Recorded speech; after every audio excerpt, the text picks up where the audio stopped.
So, training camp day one was interesting. Was very interesting for Caitlin Clark.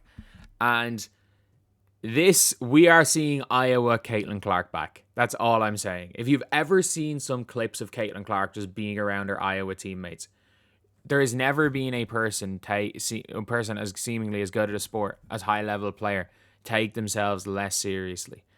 Caitlin Clark, in fairness, I don't particularly like this clip. It is, when you're that level of player, when you're the Caitlin Clark level of player and you're not fighting for your life, okay, do not like someone lying on the ground not getting back on defense. Albeit, again, she got hacked. They didn't call the foul because I think that's probably the way they're running practices. Teams are going to hack you all year. We're not giving you anything. So she decides to lie on the ground as Natasha Howard gets it and misses a layup. I think pretty sure she got fouled as well, but would have rather a quick get up. But you know what? You can afford to do that if you're Caitlin Clark. If you're a player fighting for your life, you can't. If you're a Bree Hall not getting back on defense or a Sydney Colson not getting back on defense, you can't. But obviously this is it.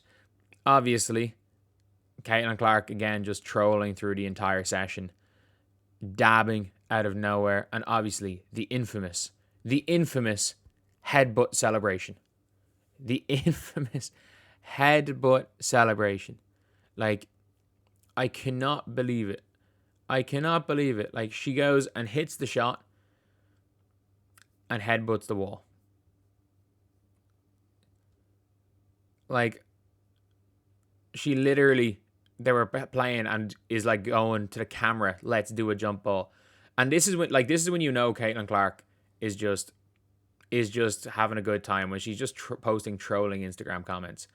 And that's the funniest thing, is where it's like, everyone's like, oh, she stays off social media. She stays off this toxic cesspit.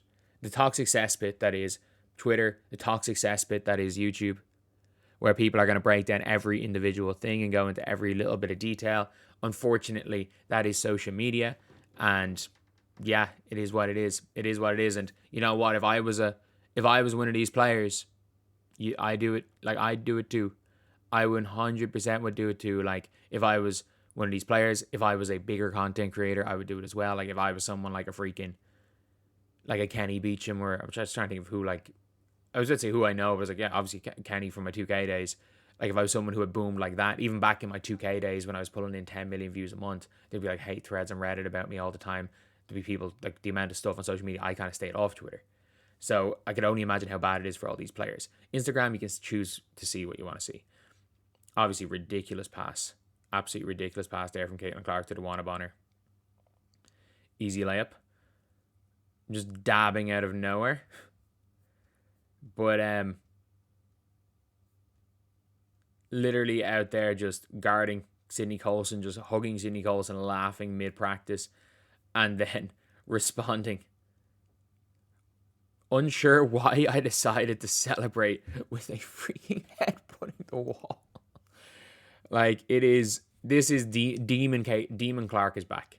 Demon Clark is back. That's the only thing you can say. Like, even if you listen to what last season, what Christy Sides was saying about Caitlin Clark, that, like, she was kind of really quiet up until All-Star break. She was really quiet and only really became comfortable with the team post All-Star break. But, like, Demon Caitlin's back. Yeah. Demon Caitlin's back. You can do any celebration, just do not do this again. Do not do this again. It does not matter who it's towards. Do not do this again. Like, anything but that. Anything but that. And I'd love it. Like, if she wants to do a wrestling celebration, you know, just stop. Turn really quickly to the camera and do a cheesy smile, the Joe Hendry. I believe in Caitlin Clark. If you want to do a celebration, go and do that. Why is she throwing the holies where legendary seats come from? See you in Fever First home game. Hayley Van Lake cut Caitlin. That's my favorite thing, is like when you're looking at people that claim to be fans and they're just internet trolls trying to rage bait and they never spell her name right. I think Kathlyn. I saw that one recently, but like, obviously out here just doing random stuff. And we're getting Iowa Caitlin Clark again. We are getting Iowa Caitlin Clark again, who does not take the sport of basketball that seriously. And if we can be honest, Iowa Caitlin Clark is the greatest college player on an individual basis of all time. Like, Caitlin Clark playing defense, she's not a bad defender. Not a bad defender. Legs look even stronger now. I mean, she was in the weight room the whole summer. She didn't leave. She didn't leave Gingrich. Have you not seen all the memes where they photoshopped a bed under her and they're like, it's training camp, you need to move your bed from the gym? But obviously she seemed to be a resident in that gym, but like, oh, it's always funny clips. There are always going to be funny clips. And this season, like even last season post-Olympic break, second game post-Olympic break, there's like a bit of a, she's kind of just walking in and Skylar Diggins just shoved her.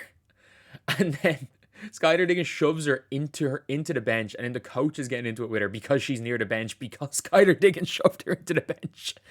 And then at the end of the game, Christy sides and everyone's going at it, and Caitlin Clark is trying to tiptoe over to them.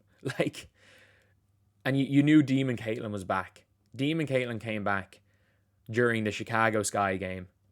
I don't know, actually, I'll say Demon Caitlin came back during the Minnesota Lynx game about 3 games before the Olympic break. Was it 1 game, 2 games before the Olympic break?